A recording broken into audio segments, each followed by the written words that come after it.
Then number 3, after, first of all, I said you brainstorm. You come together, you brainstorm.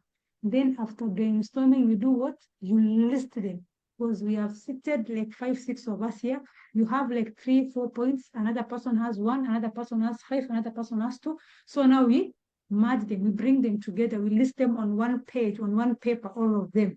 The 10, the 20, the 5, the 6 issues that we have raised. We list them on one paper. After we have done that, now we categorize.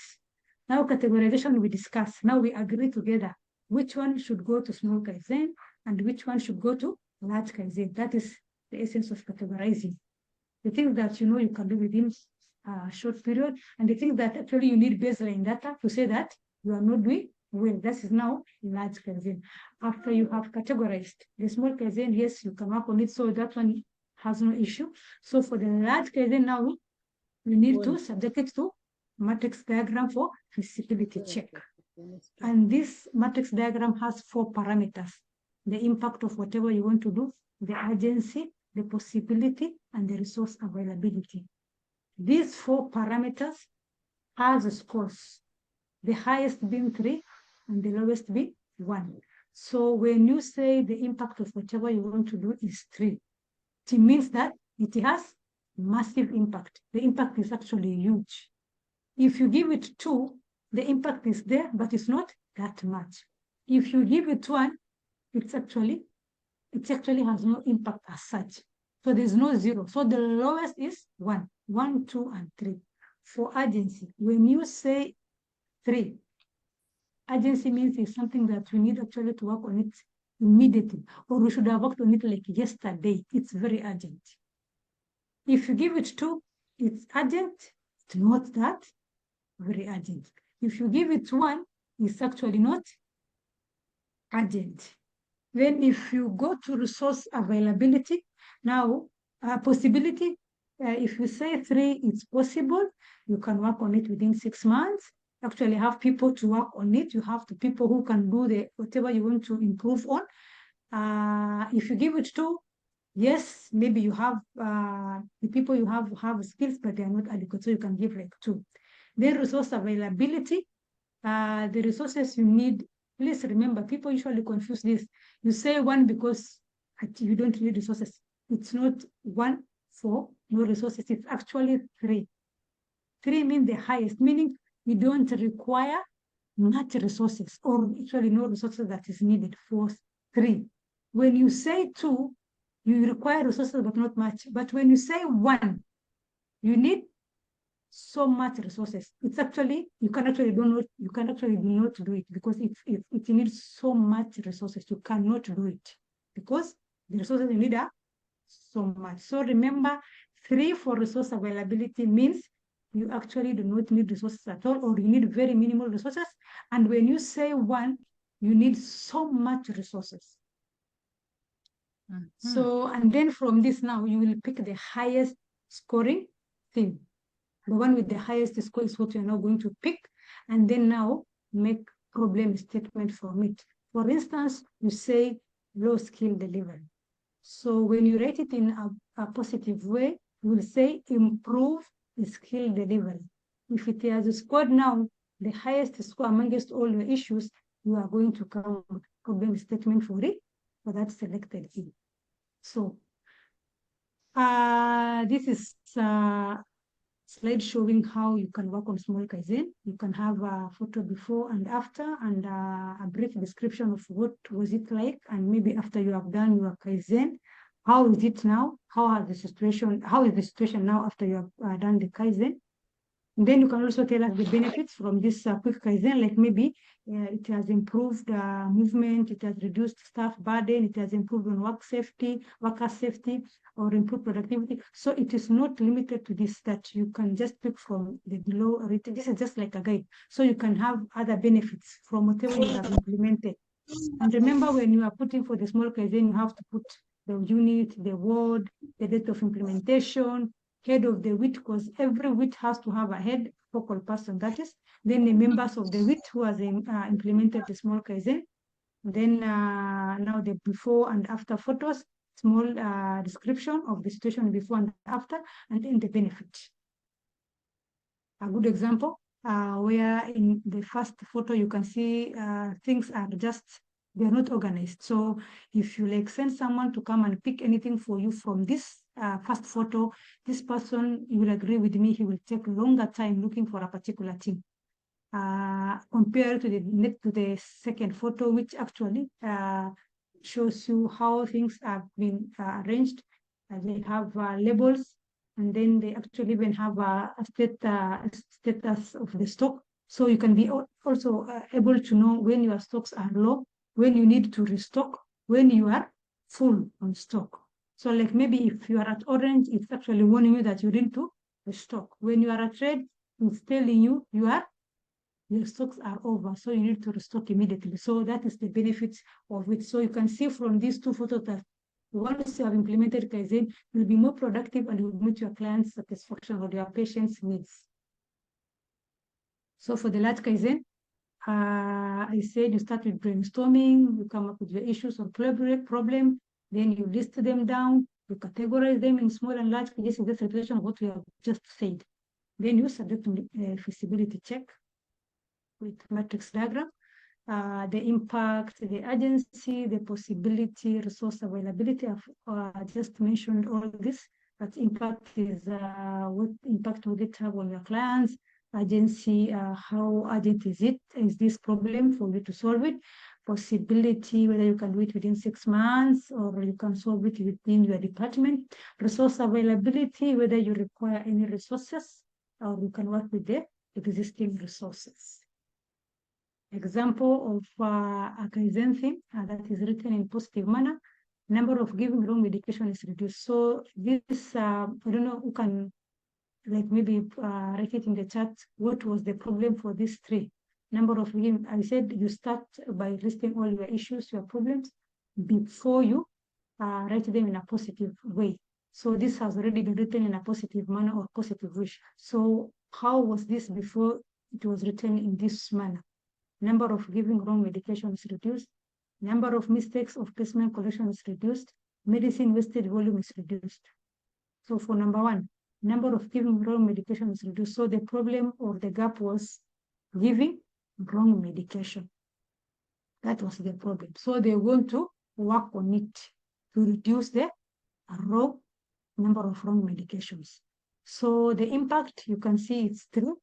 Definitely, because giving wrong medication kills. So if you implement it, impact on the client, you have saved so many lives. So it's 3. Then the urgency, it's very urgent because giving wrong medication can kill. So it's something that you need to work on it immediately.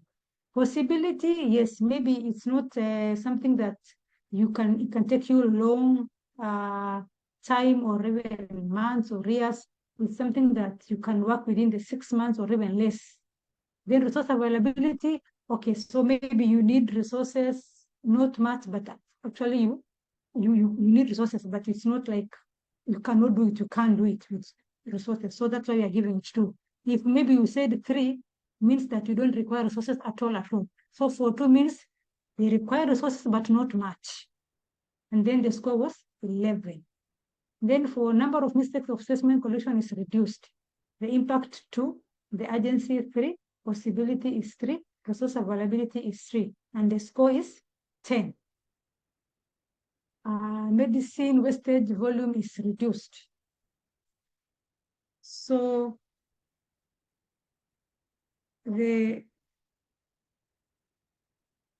for the medicine wastage, the impact is 3, the urgency is 2, possibility is 2, and resource availability is 2. So from these 3, the highest scoring theme is number 1, which is giving wrong medication is reduced. And whatever has scored the highest is what you are going to cycle so that you can move with it to the next step, the step of now coming up with problem statements from this possible Kaizen that have scored the highest. Giving wrong medication is reduced. Also remember, at times you can get ties. You can get like 2 11s, or if your highest was 10, you can have 2 10s. Or if your highest score was 8, you can even, there's instances where you can get 8. Impact is 2, urgency is 2, possibility is 2, source availability is 2. So you can have the highest be 8. So when you have ties like 10, 2 10s or 11 in 2 theme, like first theme and second theme, we got 11, and then even for the specimen collection, we got 11. So you can agree amongst yourselves, amongst the team, that do we like pick this? Which one are we going to pick first? Not that you are not going to work on the other one, but which one are you going to pick first so that you can work on the other one, on the second one later. So you'd agree, consensus, which one are you going to work on it first? And then the other one, you come for it later. Or if you are able, you can run with it concurrently. Take both theme and work with it, work on it at the same time. That is concurrent. That is if it's possible for you. But if it's not, pick one and come back to the other one. So remember also all this you have selected, it will help you in the next, because this, I said, it's something that you do it continuously. You finish one, you pick another one. The one that you have already done, you also continuously keep on improving on it. You don't stop where you have reached. You continue every day, continuously improve on it. So how do you come up with the problem statement? Problem statement, you have to have 5 W's. You have to answer 5 W's for your problem statement. What is your problem? When is it occurring? Where is it occurring? Who is causing this problem? And why do you want to work on this problem? Maybe why have you selected it? Why have you not selected the others? And maybe this particular problem. So the theme is medication error, giving wrong medication. So you are changing it to say medication error is reduced in the ward. This is a positive thing. But when you are coming up with a problem statement, write the way it is, write the way the problem is. The problem is giving wrong medication. Don't say the other way. Don't write it in a positive way. Positive way is for the theme. But when it comes to problem statement, you write the problem as it is. A good example is here. Giving wrong medication is occurring by the nurse during the night shift in the ward 3 internal medicine, and the staff would like to reduce the wrong medication and improve patient safety. So you can see the what is the wrong medication. The when is during the night shift. The where is in the internal medicine ward, and by who is the nurse. And the same nurse would like to work on it so as to do what? The reason as to why you have selected is to improve patient safety. So who can like tell us a theme for a low skill delivery? Like the theme is, the problem is, the gap is low skill delivery. Positive theme will be improve or increase skill delivery in facility X. So if you are told to come with a problem statement for that, who can maybe like in chat box write for us problem statement for increase skill delivery. So the what is low skill delivery. The when, maybe you look at period, maybe you pick a quarter, like maybe third quarter or second quarter, third quarter, maybe you say from January to March, that is January, February, March. Where is maybe in facility X. Who is causing this problem? Are the staffs or the nurses in that, the midwives working in that maternity? And why do you want to work on this problem? Is you want to do what? You want to reduce maternal and neonatal mortality, morbidity and mortality. So you can say low skill delivery is occurring from maybe this, from in third quarter, that is from January to March in facility X, and the staff in this facility would like to improve on skill delivery so as to reduce maternal and neonatal morbidity and mortality. You have answered the 5 W's. By doing that, you have completed your problem statement, answering all the 5 W's. You can have so many examples, as many as you can. You can even share in the chat what other areas can you like pick for your problem statement. Maybe theme, and then I'll make problem statement from it. So, in summary, Kaizen step 1, you have first of all to do what? To brainstorm. In brainstorming, you brainstorm, you list all your issues, you list all your gaps, the way it is. Then now you do what now? You categorize to small and the large Kaizen, to quick or the long Kaizen.